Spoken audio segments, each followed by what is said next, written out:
So welcome back to the third lecture of matter. So in previous video we have already learned about what is matter, what are the characteristics of matter and what is the composition of matter. In today's class we are going to learn about the kinetic theory of matter. So start with the name. What is the meaning of kinetic? Kinetic is a Greek word means to move. And what is the meaning of kinetic energy? Kinetic energy possesses in an object due to its motion. Now come to the point, what is kinetic molecular theory of matter? So kinetic molecular theory of matter क्या है and हम इसको क्यों पढ़ते हैं? So kinetic molecular theory क्या होता है? एक हमको अंडरस्टैंडिंग देता है मॉलिक्यूल्स का behaviours in different state of matter में, मतलब सॉलिड, लिक्विड एंड गैस में मॉलिक्यूल्स किस तरह बिहेव करता है उसका अंडरस्टैंडिंग हमको जो देता है उसको हम बोलते हैं kinetic molecular theory of matter. Is that the main postulate of kinetic theory of matter? Now main postulate of kinetic theory of matter में first point composition of matter.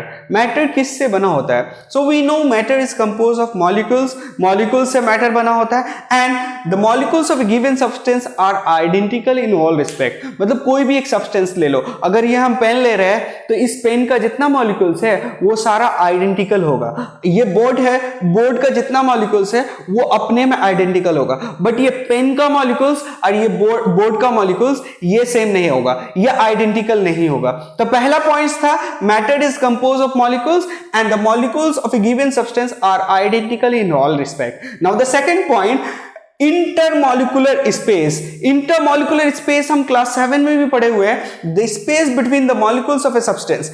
एक मॉलिक्यूल से दूसरे मॉलिक्यूल्स के बीच में जो स्पेस होता है उसको हम लोग क्या बोलते हैं? इंटरमॉलिक्यूलर स्पेस और इंटरमॉलिक्यूलर डिस्टेंस. तो ये सॉलिड में क्या होता है? सबसे कम होता है, लिक्विड में उसके बाद एंड गैस में तो बहुत होता है. So I arrange like this one. Gas में इंटरमॉलिक्यूलर स्पेस सबसे ज्यादा, लिक्विड में उसके बाद सॉलिड में सबसे कम, ना के बराबर, negligible. Now the third point movement of molecules. Molecules का movement. The molecules in all form of matter, कोई भी फॉर्म ऑफ मैटर ले ले, चाहे वो सॉलिड ले ले, लिक्विड ले ले या गैस ले ले, मॉलिक्यूल्स जो होता है ना वो रैंडम मोशन होता है, वो रैंडम मोशन में होता है. सो सॉलिड में क्या करता है? वो सिर्फ वाइब्रेट करता है.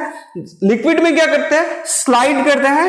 एंड गैस में क्या करता है? फ्लाई करता है. थर्ड पॉइंट से हमको यह समझ में आया कि molecules are always in form of random motions. In solid they only vibrate, in liquid they slide and in gas they are free to move. Now start the fourth point, intermolecular force of attractions. The force between the molecules of a substance is called intermolecular force of attractions and ये solid में सबसे ज्यादा होता है, उसके बाद liquid में होता है, उसके बाद गैस में होता है. इसको डिटेल में आगे पढ़ेंगे. हम यहाँ पे IMF शॉर्ट फॉर्म लिखे हैं इंटरमॉलिक्यूलर फोर्स ऑफ अट्रैक्शंस का. ये टू टाइप्स का होता है. The force of attractions between the molecules of same kind. अब same kind of the molecules के अंदर जो फोर्स ऑफ अट्रैक्शंस रहेगा उसको हम लोग बोलते हैं cohesive force. And the force of attractions between the molecules of different kind जो होगा उसको हम लोग बोलते हैं एडहेसिव फोर्स. एग्जांपल्स देखेंगे ज्यादा क्लियर होगा. आप देखो, अगर आप ड्रॉप ऑफ वाटर लेते हो तो एक ड्रॉप ऑफ वाटर में बहुत सारे मॉलिक्यूल्स ऑफ वाटर है, तो वो क्यों एक साथ मिलकर एक ड्रॉप ऑफ वाटर बना रहा है? क्योंकि उसके बीच में क्या है? इंटरमॉलिक्यूलर फोर्स ऑफ अट्रैक्शन का कौन सा फोर्स काम कर रहा है? कोहेसिव फोर्स पर काम कर रहा है. अब देखिए, कोई चीज जब टूट जाता है तो हम लोग उसको स्टिक करने के लिए फेविक्विक वगैरह लगाते हैं, फेविकोल लगाते हैं, तो उस वक्त जो फोर्स काम करता है उसको हम लोग क्या बोलते हैं? एडहेसिव फोर्स बोलते हैं. ठीक. अब देखते हैं fifth point, the collision of molecules. The molecules of a substance क्या होता है ना, always collide with itself and also with the wall of container. देखिए, मॉलिक्यूल्स जो होता है ना वो ऑलवेज रैंडम मोशन में. सॉलिड में क्या होता है? फोर्स ऑफ अट्रैक्शन ज्यादा है तो टाइटली पैक्ड है, इस वजह से ये सिर्फ वाइब्रेट करता है. बट लिक्विड एंड गैस में क्या होता है? ये फोर्स ऑफ अट्रैक्शन कम होने की वजह से ये मूव कर पाता है. दैट्स व्हाई ये क्या करता है? मूव करके जिस कंटेनर में रखा हुआ है उसके ऊपर भी प्रेशर करता है और अपने मॉलिक्यूल्स में भी वो क्या करता है? कोलाइड करता है. सो एग्जांपल्स कैसे हमको ये समझ में आया, आप देखना चाहते हो तो देखो. अगर एक कंटेनर है विथ वाटर, अगर हम इसमें एक होल करते हैं यहाँ पे, तो वाटर क्या होता है, इस तरह का फ्लो होता है। तो इस तरह फ्लो क्यों होता है, इसको तो ऐसे निकल जाना चाहिए था।